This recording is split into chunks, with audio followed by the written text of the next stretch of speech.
நல்லவனா இருக்கணும், ஆனா ரொம்ப நல்லவனா இருக்கக்கூடாது. இந்த மாதிரி ஒரு ஃப்ரெண்டு கண்டிப்பாக உங்கள் கேங்கில் இருப்பான். எல்லாருமே அவங்க நல்லவன் சொல்லுவாங்க, கோபமே வராதுன்னு சொல்லுவாங்க, எந்த சண்டைக்கும் போகாத டீசெண்டான ஒரு கூல் கைன்னு சொல்லுவாங்க. ஆனால் உண்மையிலே இப்படி நல்லவங்களா இருக்கிறது நல்லதா கெட்டதா? என்னை வச்சு ஒன்னும் காமெடி கிமெடி பண்ண. எல்லார்கிட்டையும் கெட்ட பேர் வாங்கக்கூடாதுங்கிறது நல்ல விஷயம்தான். ஆனால் எல்லார்கிட்டையும் நல்லவனாகவே இருக்கணுங்கிறது அவ்வளோ நல்ல விஷயம் கிடையாது. இவங்களை கண்டுபிடிக்கிறதுக்கு ஒரு ஈஸி வழி இருக்கு. ஃபார் எக்ஸாம்பிள், ஏதோ ஒரு விஷயத்தை பற்றி ஒப்பீனியன் கேட்டிங்கன்னா அப்படிங்கிற மாதிரி ஆன்சர்ஸ் தான் மோஸ்ட்லி வரும்.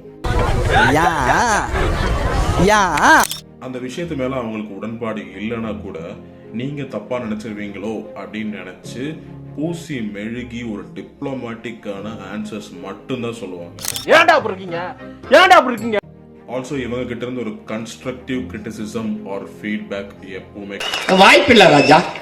அப்படிதான் நினைக்கிறேன். எனக்கு அதை பத்தி பெருசா ஐடியா இல்லை, அதை பத்தி எனக்கு என்னன்னு தெரியாது அப்படிங்கிற மாதிரி ஒரு ஆன்சர்ஸ் தான் அவங்க கிட்ட இருந்து நிறைய வரும். என்னடா இந்த மாதிரி ஆளுங்க நமக்கு பெருசா பாதிப்பு இல்லைன்னாலும் இந்த மாதிரி ஆளுங்க உங்க ஃப்ரெண்ட்ஸ் கேங்ல இருந்தாங்கன்னா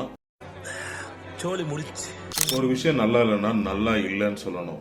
நீங்க நல்லா இல்லைன்னு சொல்லி உங்க ஃப்ரெண்ட்ஷிப்புக்கு ஏதோ ஒன்று ஆச்சுன்னு நீங்க நினைச்சீங்கன்னா இந்த மாதிரி ஃப்ரெண்ட்ஸ் உங்க கேங்ல இருந்தாங்கன்னா அவங்க கிட்ட இருந்து கன்ஸ்ட்ரக்டிவ் கிரிட்டிசிசம் கேட்டு வாங்குங்க. மறக்காம சர்ப்ரைஸ் பண்ணுங்க.